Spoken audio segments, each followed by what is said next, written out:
These are Chandler's snarkiest moments in Friends. Number 1. By the second half of season 6, Ross has started dating one of his students, Elizabeth. This presents the gang with some perfect opportunities to make him the butt of the joke, again. Oh, when's her birthday? I don't know, Rachel. Why? Well, you know, it's just been so long since I've been to Chuck E. Cheese. But no one can do it quite like Chandler, who's able to make fun of Ross's predicament and the paleontologist's entire romantic history with a simple jab that cuts to the core. Well, maybe you don't marry this one. It's a line 5.5 seasons in the making. Number 2. After spending so much time with him, Chandler's friends are well used to his shenanigans, but unfortunately, he's not always going to be surrounded by the gang, and his humor isn't for everyone. Hey, we were sitting there. Okay, there is one more way to say it. Who knows it? Is that supposed to be funny? Despite being initially intimidated, Chandler's irreverence means he can't resist dropping in a snarky comment when they challenge him and Ross for their prized seating area. All right, I'll tell you what. You call the couch, and then we'll call the couch. And we'll see who it comes to.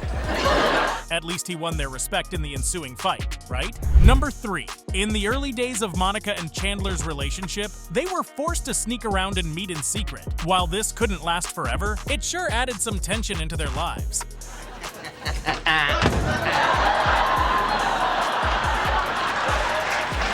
I'm so glad you guys are all here. My office finally got wrinkle-free fax paper. But while Monica is focused on tracking their other friends to ensure they can keep their secret, Chandler can't help but wonder if they should be on her mind at all moments. When is Joey gonna be home? Well, I was kind of hoping we could do this without him. I'm constantly amazed at how they got away with it for quite so long. Number 4. Ross and Rachel are not quite the power couple that Monica and Chandler are. During their first stint as a couple, things appear to start looking up for Rachel, with the help of Mark. Just one other thing.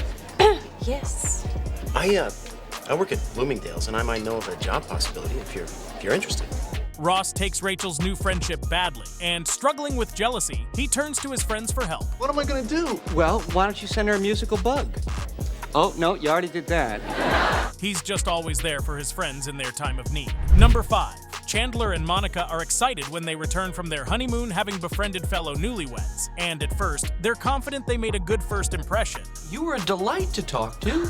You asked all those insightful, great questions. Man, you've never been funnier. I mean, joke. I mean, you're a hoot.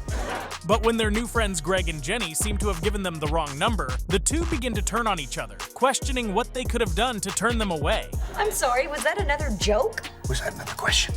Looks like those honeymoon blues are hitting them hard.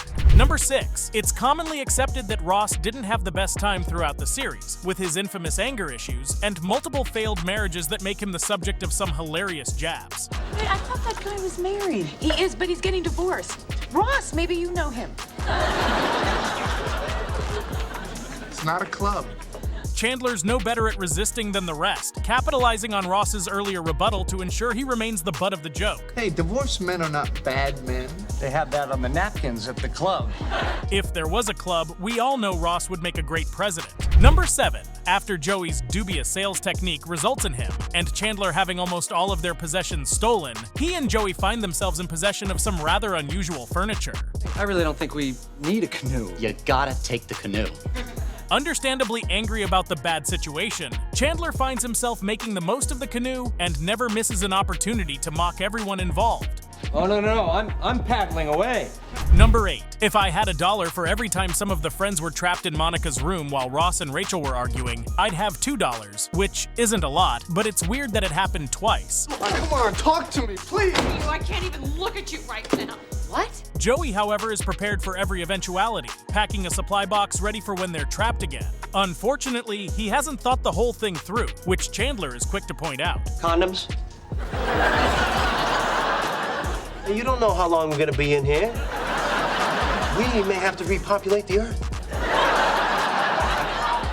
And condoms are the way to do that. Number 9. As the de facto jokester of the group, it must really rankle for Chandler when one of his close friends, let alone the nominally boring Ross, tries to take the credit for a joke he believes is his.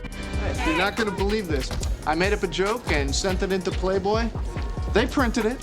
The girls are distracted, leaving the boys to battle it out between themselves for ownership of the joke. But when Ross explains how he came up with it, Chandler can't argue with his logic. I'm Dr. Monkey!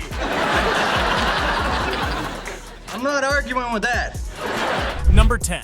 Throughout the show, the friends have had more than their fair share of career difficulties and embarrassments. Joey, more than most. Your problem is quite clear.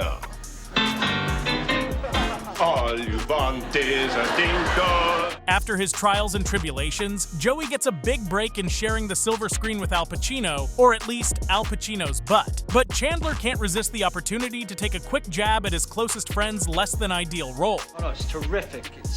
You know, you deserve this. After all your years of struggling, you've finally been able to crack your way into show business. Poor Joey.